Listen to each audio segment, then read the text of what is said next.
जिन व्यक्तियों को coronary artery disease की गंभीर बीमारी है, यानी कि जिन लोगों के हृदय की अधिकांश मुख्य धमनियां संकुचित हो गई है, जिसके कारण उनके हृदय को काम करने के लिए पर्याप्त रक्त नहीं मिल पाता है, तो ऐसे व्यक्तियों में उनके हृदय की मांसपेशियों में रक्त परिसंचरण में सुधार हो, इसलिए कोरोनरी आर्टरी बाईपास ग्राफ्ट या CABG यानी कि बाईपास सर्जरी की जाती है। इस प्रक्रिया में शरीर के अन्य हिस्से में से स्वस्थ आर्टरी यानी कि धमनी अथवा वेन यानी कि शिरा लेकर उसे हृदय की जो कोरोनरी आर्टरी यानी कि मुख्य धमनी जो बंद हो गई है उससे जोड़ दिया जाता है। ये ग्राफ्ट धमनी या शिरा कोरोनरी धमनी के बंद हिस्से को बाईपास कर देता है और हृदय की मांसपेशियों को ऑक्सीजन युक्त रक्त पहुंचाता है। इस ऑपरेशन में एक या अधिक कोरोनरी धमनियों को इस तरह से बाईपास किया जा सकता है। सर्जरी शुरू करने से पहले आपके हाथ में IV लाइन लगाकर उसे चालू किया जाएगा और आपको आराम करने में मदद करने के लिए इस IV लाइन के द्वारा आपको दवा दी जा सकती है। CABG की प्रक्रिया यानी कि बाईपास सर्जरी सामान्य संज्ञाहरण यानी कि जनरल एनेस्थेशिया के तहत की जाती है, जो आपको उस ऑपरेशन की अवधि के लिए सुला देती है। बाहर से कृत्रिम श्वास नली आपके मुंह द्वारा अंदर दाखिल करके आपके गले में डाली जाती है। मूत्राशय यानी कि यूरिनरी ब्लैडर में से पेशाब को निकालने के लिए मूत्राशय में एक कैथेटर यानी कि पेशाब नली रखी जाती है। कोरोनरी आर्टरी बाईपास सर्जरी को आमतौर पर 3 से 6 घंटे लगते हैं। पारंपरिक रूप से होने वाली बाईपास सर्जरी के दौरान आपका सर्जन ब्रेस्ट बोन या स्टर्म यानी कि उरोस्थी या छाती की हड्डियों के ऊपर की त्वचा में चीरा करके शुरू करते हैं। अपने हृदय तक पहुंचने के लिए वे उरोस्थी यानी कि आपकी छाती की हड्डियों को काट लेंगे और आपकी पसलियों को दूर हटाएंगे।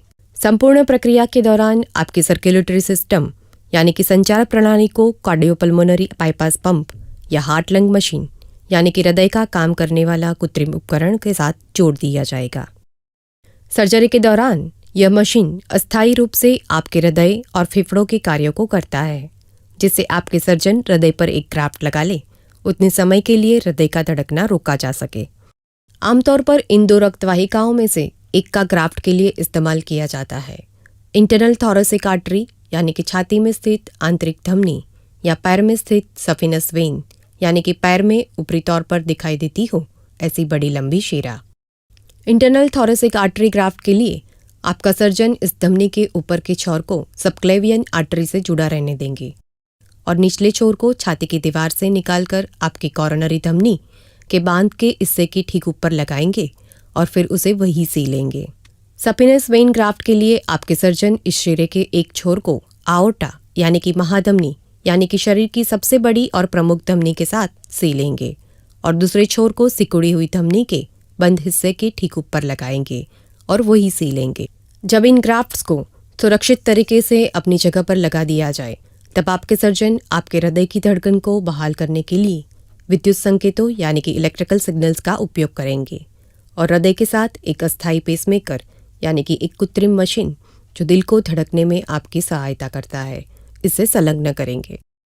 जब आपका हृदय फिर से सामान्य रूप से धड़कने लगे, तब हार्ट लंग मशीन को बंद कर दिया जाता है। आपके सर्जन तार के साथ आपकी दोनों बाजू की पसलियों को साथ जोड़ देंगे और चमड़ी में लगाए गए चीरे को सीकर उसे बंद कर देंगे। चमड़ी में इस चीरे के ठीक नीचे के हिस्से में एक जल निकासी नली यानी कि ड्रेनेज ट्यूब को अस्थायी रूप से रखा जाएगा। हाल ही में 2 अन्य प्रकार की CABG प्रक्रियाओं को विकसित किया गया है। ऑफ पंप यानी कि कार्डियोपल्मोनरी बाईपास पंप या हार्ट लंग मशीन का उपयोग किए बिना की जाने वाली बाईपास सर्जरी और minimally invasive bypass surgery. Of pump CABG को बीटिंग हार्ट बाईपास ग्राफ्टिंग भी कहा जाता है, क्योंकि इस प्रक्रिया को करते समय हृदय का धड़कना बंद नहीं किया जाता और हार्ट लंग मशीन का इस्तेमाल नहीं किया जाता। इसके बजाय हृदय के जिस हिस्से में ग्राफ्ट लगाना होता है, उस हिस्से को स्थिर रखने के लिए एक यांत्रिक उपकरण का उपयोग किया जाता है। मिनिमली इन्वेसिव बाईपास प्रक्रियाओं के लिए सर्जन विशेष प्रकार के उपकरणों का उपयोग करते हैं, जिन्हें छाती के हिस्से में छोटे छोटे चीरे रखकर उनमें से उपकरणों को अंदर डाला जाता है। इन प्रक्रियाओं में कभी कभी हार्ट लंग मशीन की उपयोग की आवश्यकता होती है।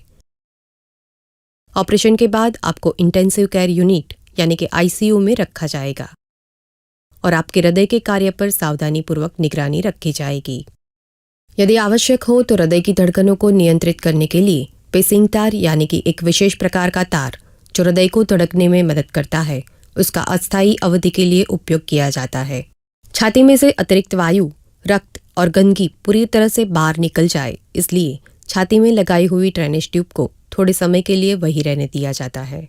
जब आप अपने आप सांस लेने में सक्षम हो जाए तो बाहर से लगाई हुई श्वास नली को निकाल दिया जाता है और इसके बजाय आपको ऑक्सीजन मास्क पहना दिया जाता है। पेशाब के कैथेटर को कुछ समय के लिए वही रहने दिया जाता है। अगले 3 से 4 दिनों में जैसे जैसे आप ठीक होते जाए वैसे वैसे इन सभी कृत्रिम उपकरणों को एक के बाद एक निकाल दिया जाएगा।